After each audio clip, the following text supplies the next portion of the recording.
যদি আপনি সামান্য পরিমাণ পানি পান করান, আল্লাহর নবী বিশ্ব নবী উম্মত তুমি অপেক্ষায় থাকো, সাকাহুল্লাহু মিনার রাহিকিল মাকতুম। আল্লাহর নবী বলেন অপেক্ষায় থাকো, জান্নাতের হাউজে কাউসারের ইনটেক বোতল থেকে আল্লাহ তোমাকে পানি পান করাবেন। শর্ত আছে না নাই? এখন যদি তার কথায় আপনি পানি পান করেন তো সে কোন জায়গার পানি পাইব? কাউসারের পানি। সুতরাং এই জন্য বলছে দামাকা অফার, পানি পান করবা আমার কাছ থেকে, আমি তোমার দোয়া দিব। তার জানা আছে পরেরটা আরো ডাক, ঠিক না বে ঠিক? তো পরেরটা চিন্তা করে মান সাকা মুমিনান শারবাতান আলা যাবাইন সাকাহুল্লাহু মিনার রাহিকিল মাকতুম।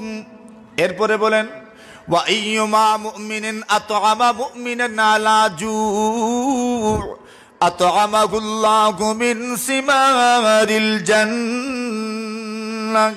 আল্লাহর নবী বলেন এর উম্মত শোনো, এই পৃথিবীর মধ্যে কোনো অনাহারী কোনো ক্ষুধার্ত মানুষের তরে খাবার যদি উঠে দিতে পারো, সামান্য পরিমাণ খাবার, একটু পরিমাণ খাবার, এক লুকমাও যদি হয়, প্যাকেটে যদি টাকাও না থাকে, পেট ভরে খাওয়াইতে পারো না, কিন্তু আপনি চাইলে তাকে 10 টাকা দিয়ে একটা কেক খাওয়াইতে পারো, 5 টাকা দিয়েও কেক খাওয়াইতে পারো, একটা চাও খাওয়াইতে পারো। আল্লাহর নবী বলেন ওয়া আইয়ুমা মুমিনিন আতআমা মুমিনান আলা জু'। আল্লাহর বান্দা অনাহারি আপনি দেখবেন না, কিন্তু যান শহরে বন্দরে টাউনে যান, বিভিন্ন জায়গায় যান, কত মানুষ ফেরি দেয় আছে না নাই? কত মানুষ ফেরি দেয়। এই লোকটা সকালে বের হয়, সন্ধ্যার সময় বাড়িতে যায়, আরো পরে যায়, মধ্যখানে পেটের খিদায় ছু ছু করে, কিন্তু এরপরেও খায় না। কেন জানুনি? তার মনে মনে আমি বের হয়েছি পরিবারের জন্য কিছু নিয়ে যেতে হবে, আছে না নাই? এমন বহু মানুষ আছে। এদের জন্য সুসংবাদও আছে, এদের জন্য সুসংবাদও আছে। আল্লাহর নবী বলেন এর উম্মত তুমি যদি তোমার হালাল খাওয়ার জন্য, তোমার পরিবার পরিজনকে হালাল খাওয়ানোর জন্য, তোমার সন্তানকে হালাল খাওয়ানোর জন্য, তোমার অধীনস্থ যারা আছে, তোমার নিজের উপর, তোমার রুজির উপর নির্ভরশীল যারা আছে, এদেরকে হালাল খাওয়ানোর জন্য যদি ঘর থেকে বের হও, যতক্ষণ পর্যন্ত তুমি বাহিরে থাকবে ততক্ষণ পর্যন্ত তুমি যেন আল্লাহর রাস্তায় আছো। কার রাস্তা? শুধু দাওয়াত তাবলীগের নাম আল্লাহর রাস্তা না, শুধু তলবে ইলমের নাম আল্লাহর রাস্তা না, শুধু জিহাদে যাওয়ার নাম আল্লাহর রাস্তা না। নবী বলেন তুমি যদি হালাল রিজিকের অন্বেষণে ঘর থেকে বের হও, দোকানদারি করো, এটাও দিন, এটাও কি ব্যবসা করো, এটাও দিন। হালাল রিজিকের অন্বেষণে ঘর থেকে বের হয়েছ, মাটি কাটো, এটাও দিন। কেন? তোমার উদ্দেশ্য হালাল খাওয়া, হালাল খাওয়া তোমার উদ্দেশ্য, এটাও দিনের অন্তর্ভুক্ত। এটা দুনিয়া না, এটা দিন। নবী আলাইহিস সালাতু ওয়াস সালাম বলেন হালাল রিজিকের অন্বেষণে যদি বের হও, এই দুনিয়াতে কত যুবক আছে, কত যুবক এমন আছে হে পরিবারের ছোট আছে না, কিন্তু যখন সে রোজগার হইয়া যায় তখন সে পরিবারের বড় হইয়া যায়, আছে না নাই? কথা বুঝেন তো? এই দুনিয়াতে কত যুবক এমন আছে তার বড় ভাইয়েরা আছে, কিন্তু সে বিদেশ চলে গেছে, বাইরে পাঠাইছে, এখন ওই ছোট ভাই বড় ভাই, ছোট ভাই কি বড় ভাই হয়ে গেছে। কেন? সবাই তার কাছে দুঃখ সুখ বলে, সারাদিন কষ্ট করে বিদেশ, সারাদিন সেখানে কষ্ট করে, কত যে কষ্ট করে দেশের মানুষ বুঝবে না, বলেও না এরা, কিন্তু আপনি যখন যেটা চান তারা দেয়।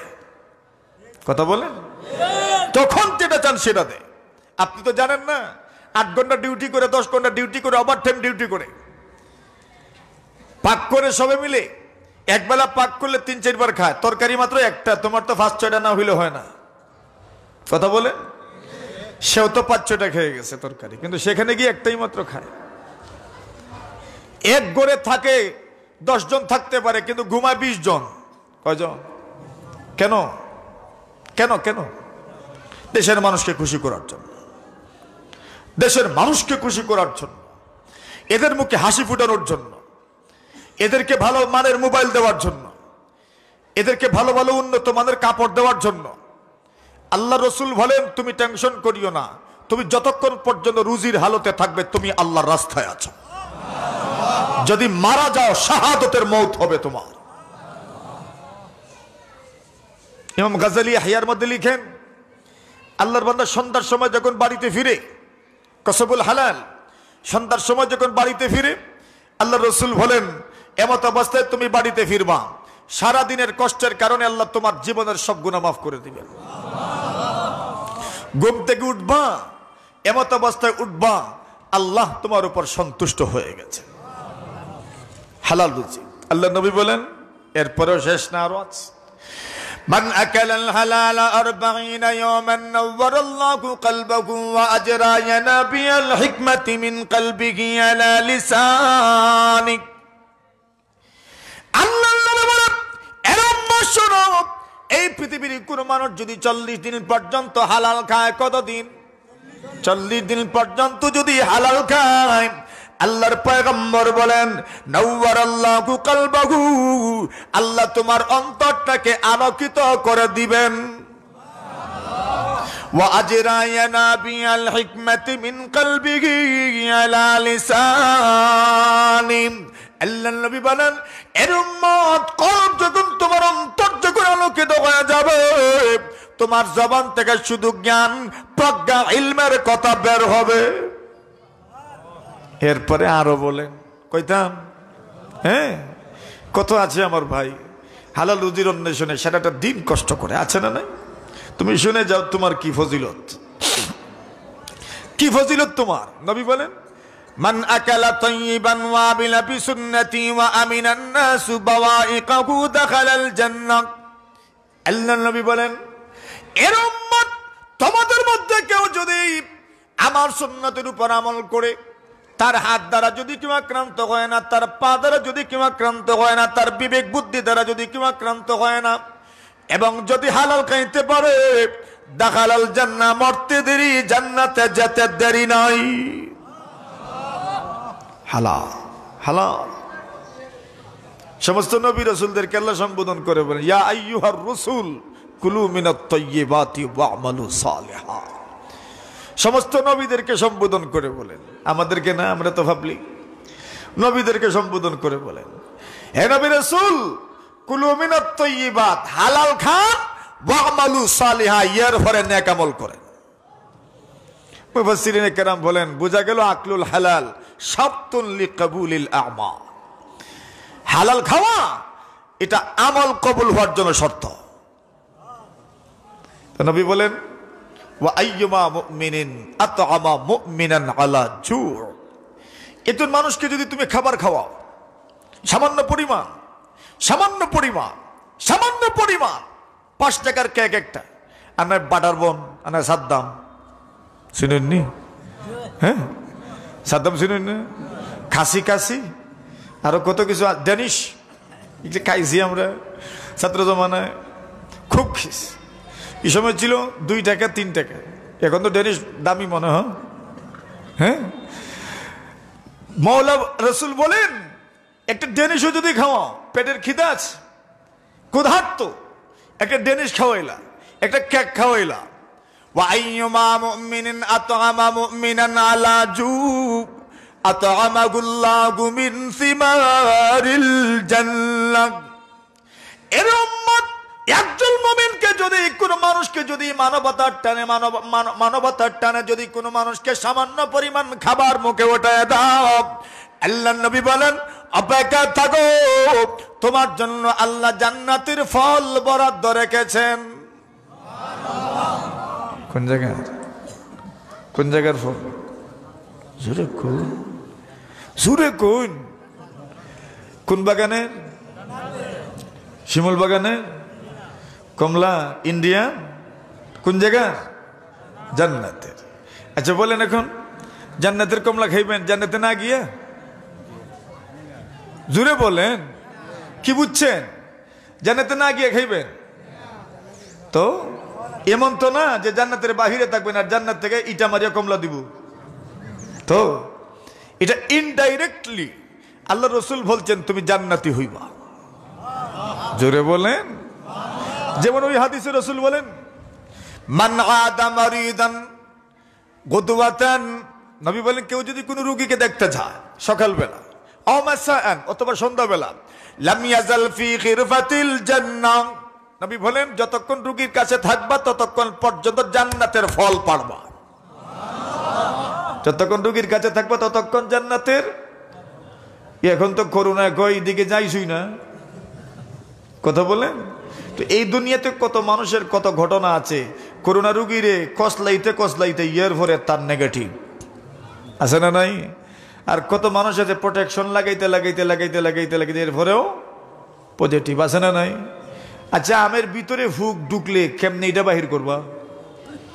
কত আম আছে না বাহিরে কোনো ছিদ্রই নাই, কিন্তু ভিতরে আছে না নাই? তো বাহিরে যতই পর্দা দাও, ভিতরেই যদি থাকে ভাইরাস পয়জন, তাহলে কি করার আছে? এজন্য ভরসা কার উপর? বাকি উসিলা হিসেবে যেগুলো করা দরকার, শরীয়তের সাথে সাংঘর্ষিক যেগুলো, এগুলো করলাম না, বাকিটা তো আমরা করিওই, ঠিক আছে না? বাকিটা তো আমরা করিওই। এখন এরা হাত ধোয়ার সবক দেয়, আমরা তো দৈনিক কতবার হাত ধুই, এরা যদি জানতো, ঠিক না ঠিক? এই সবগুলোর মাধ্যমে কি প্রকাশ পায়? মহানবী মুহাম্মদুর রাসূল সাল্লাল্লাহু আলাইহি ওয়াসাল্লামের দ্বীনের যে একটা গ্লোবালাইজেশন, এটা যে একটা সার্বজনীন দ্বীন, পুরো বিশ্বের মধ্যে সর্বযুগে সব জাতপাত সব ধর্ম বর্ণ মানুষের বৈষম্যহীন ভাবে সবার জন্য যে প্রযোজ্য, এটার একটা আলামত আর নিদর্শন হচ্ছে এই কথাগুলো, ঠিক না? এটাই প্রমাণ করে, এটাই প্রমাণ করে আমার ভাইরা। তো নবী আলাইহিস সালাতু ওয়াস সালাম বলেন তোমার জন্য এটা অপেক্ষা করছে, জান্নাতের ফল। এটা ঘটনা শুনেই আপনাদের কষ্ট হয় না তো? সংক্ষেপে শুনাই, তিনটা হয়ে যাচ্ছে আমার যেই তুই।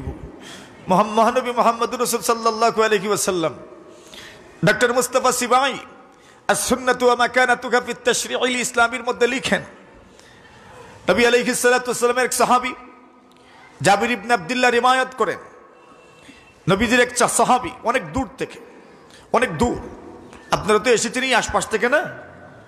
এই আশপাশ থেকেই তো। শেরুলবাগ মনে হয় বড় একটা মৌজা নাকি? গ্রাম তো অনেকটা আছে, গ্রাম। আমি দেখেছি শেরুলবাগ কত সাইনবোর্ড দেখে দেখে আসছি, এই জন্য ভাবলাম হে এত বড় তো গ্রাম হয় না, এটা মৌজইব, মৌজা। তো শেরুলবাগে কত গ্রাম আছে, বাস এই গ্রামগুলো থেকে আপনারা এসেছেন। নবীর যুগে নবীর সাহাবায়ে কেরাম নবীর কাছ থেকে একটা হাদিস শোনার জন্য 1 মাসের রাস্তা অতিক্রম করে আসতেন। কতদিনের? 1 মাসের। এমন শত ঘটনা আছে, সাহাবায়ে কেরাম 1 মাসের দূরত্ব অতিক্রম করে নবীর খেদমতে এসেছেন হাদিস শোনার জন্য। আচ্ছা বলেন তো, এই লোকগুলোর সব যে কি ভরি মানুষ, এক হাদিস জানার জন্য এসেছে। তো এবং নবীজির এক সাহাবী অনেক দূর থেকে সফর করতে করতে করতে করতে করতে করতে নবীজির খেদমতে হাজির হইলেন। নবীজির খেদমতে হাজির হইলেন, 1 মাসের রাস্তা অতিক্রম করেছেন। এখন আগের যুগে তো বাজারও ছিল না যে বাজারে খাবার দাবার খাইবেন, যা সাথে আনছেন বাস এটাই, যা সাথে আনছেন বাস এটাই, আর নাই। আল্লাহ নবীর সাহাবী নবীর খেদমতে পৌঁছলেন 1 মাস পরে। কয় মাস? 1 মাস পরে নবীর খেদমতে হাজির হয়েছেন। দেখেন নবীজি প্রস্তুতি নিচ্ছেন, জিহাদে যাবেন। কোথায়? জিহাদে প্রস্তুতি নিচ্ছেন। কোনো জায়গায় বের হওয়ার সময় কেউ আসলে বিরক্ত লাগে না? সবকিছু গুছানো লাগে, কত টেনশন। আর যেটা তো জিহাদের বিষয় হইলে তার কথাই নাই।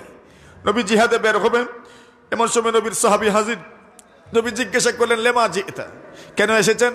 বলেন, ইয়া রাসূলুল্লাহ, আমি এসেছি ইসলাম কবুল করার জন্য। নবী শাহাদা পড়াইলেন, মুসলমান বানাইলেন। এরপরে ইসলামের প্রাথমিক কথাগুলো শিখায়া বললেন আসসালামু আলাইকুম, মানে বিদায়। নবীজি মধ্যখানে জিজ্ঞাসাই করলেন না যে মেহমানদারি তোমার দরকার কিনা, খাবার দাবার সাথে আছে কিনা, সফর বাকি পর্যায়ে বা কেমনে, আসলাই বা কেমনে, এটা জিজ্ঞাসা করে উচিত কিনা? কথা বলেন, উচিত।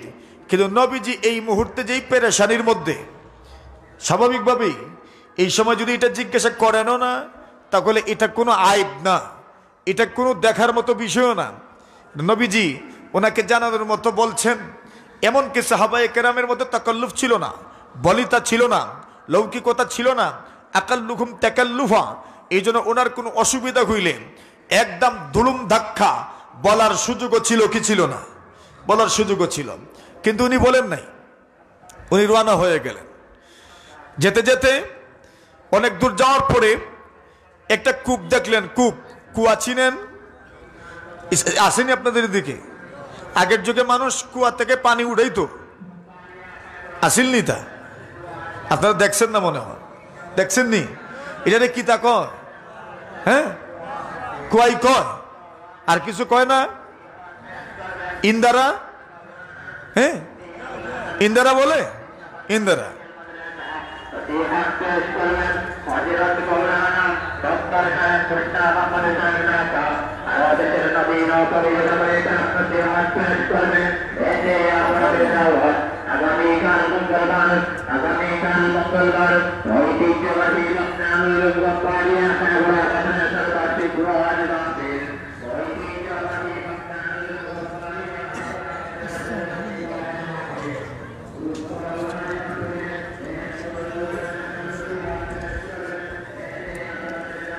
এটা গাড়ির মতো আর কি, রাস্তায় দুই গাড়ি যদি ক্রসিং হয় তো একজন সাইড না লইলে আরেকজন তো লইতা,